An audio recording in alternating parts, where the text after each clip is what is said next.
Page 12. Page 13. Page 14. Page 15.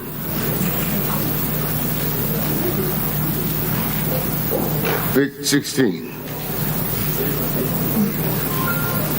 Page 17. Page 18.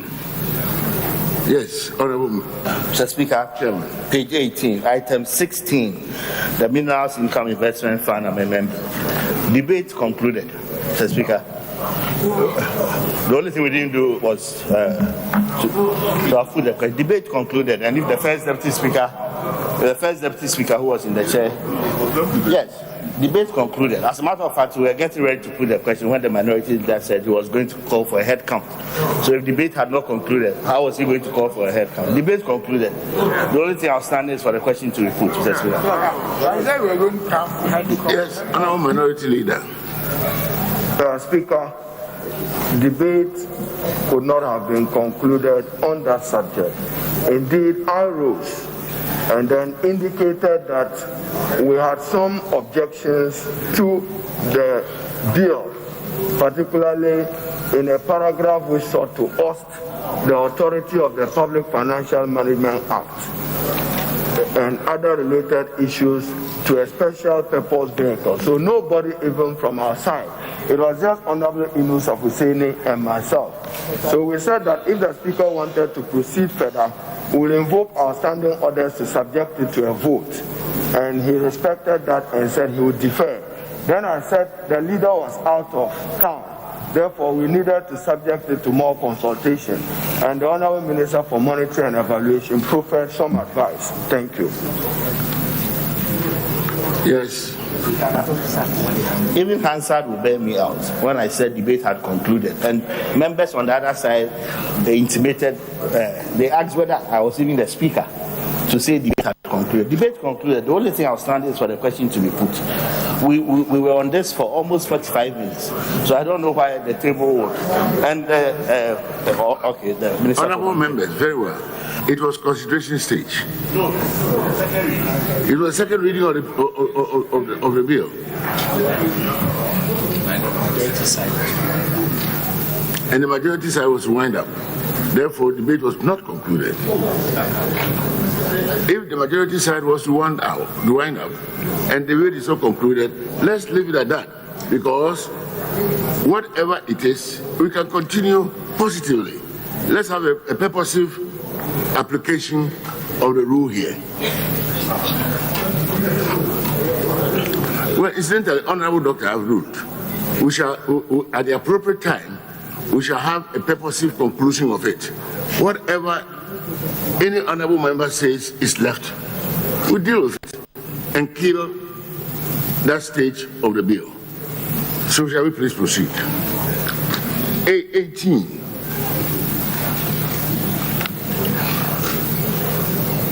Page 19, page 20, 21, and page 22. Honorable members, in the absence of any further corrections, the votes and proceedings of 22nd July, as corrected, is hereby admitted as true record of the proceedings.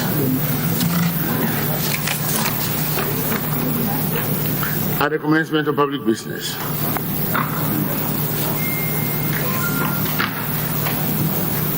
we make a little variation in order and take item listed 5.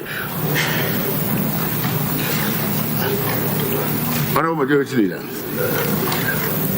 Yes, Mr. Speaker, we can begin with item number 5, except I've been told that a member wants to have, as the House, have a second consideration of an aspect of the bill that we ran through the consideration stage. it is not a very huge matter. I think it's something that we can deal with. I've had some consultations with the minority, and I guess we can deal with it now. Well, thank you very much. That's very much in order. Consideration stage.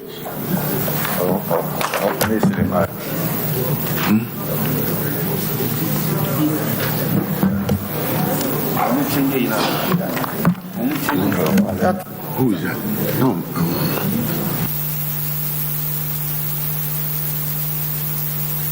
Very well. Honorable Majority Leader, who is moving. Very well. I didn't see anyone standing. Yes, Honorable Minister. Thank you, Mr. Speaker. Mr. Speaker, I rise under Standing Orders 131. And Mr. Speaker, with your indulgence and your leave, I move that the clause 104 captured in the order paper of 21st July 2020, which was moved and accepted and adopted, be taken through a second consideration stage. I so move, Mr. Speaker. Thank you very much. Honorable Minority Leader. Mr. Speaker, I beg to second the motion. She said clause 104. Mr. Speaker, this morning the Majority Leader consulted with me. It's just the word original and duplicate that she wants to improve the bill. I so second the motion. Thank you. Very well. All those in favor? All those in favor say aye. Those against say no. The ayes have it. We shall go through the second consideration stage. If the Marshal will please.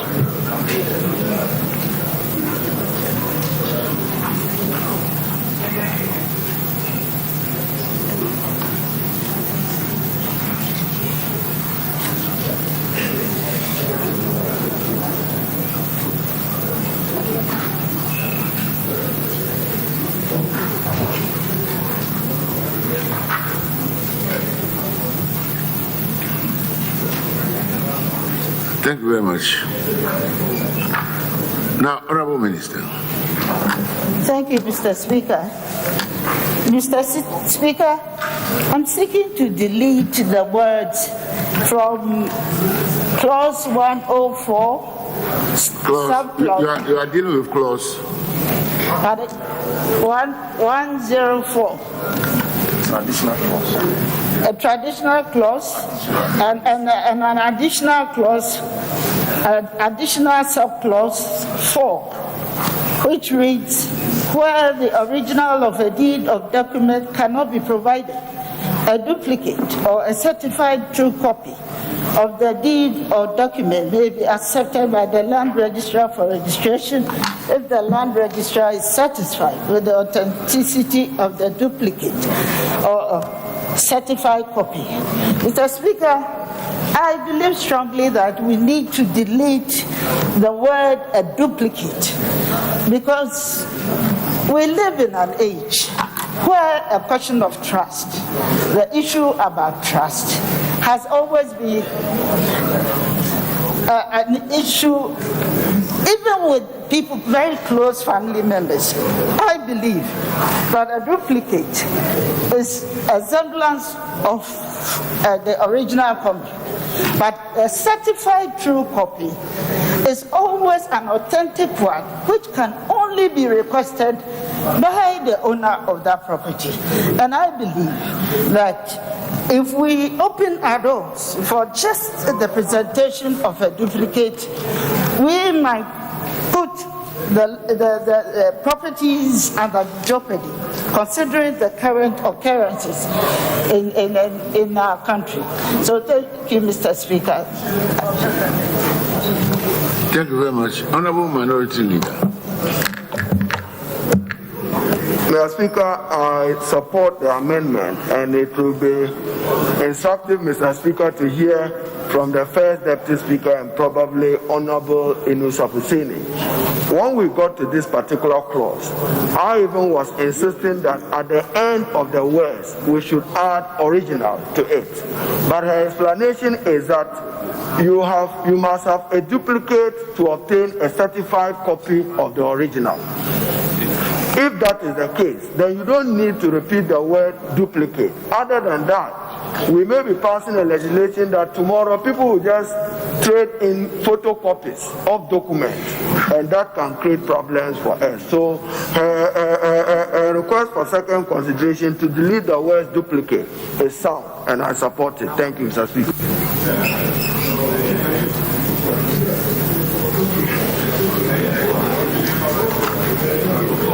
Honorable Hussein. Mr. Speaker,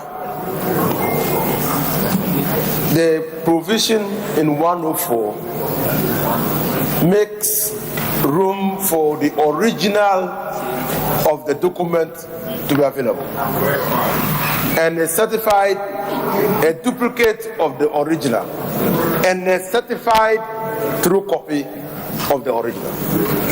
These are three different scenarios. Now, what we are amending to presume is that the person who has a certified true copy must have made it from the original copy.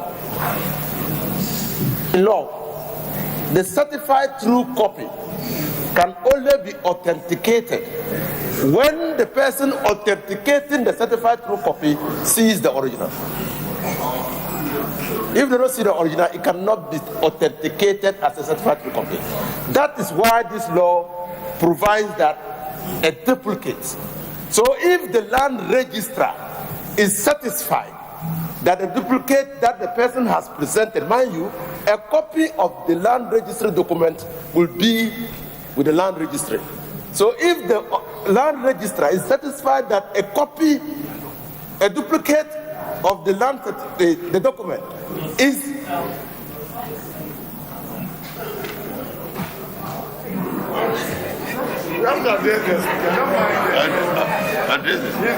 Mr. Speaker, when you are speaking and the Minister of Defense interjects, you have to stop and listen, because you could be sounding a warning. So if the original is not available, then you are not going to get a certified true copy, and that means the owner of the document will not be able to register the document at all. It's not possible. So we are looking. That is why the three provisions have been put there. I understand the reasoning behind it, but it might work against the original owner of the document. Thank you, Mr. Speaker. So we are settled. All those in favor of the amendment say aye. All those against say no. The ayes have it. And the question is, clause 130 as amended stands part of the bill. And all those in favor say aye.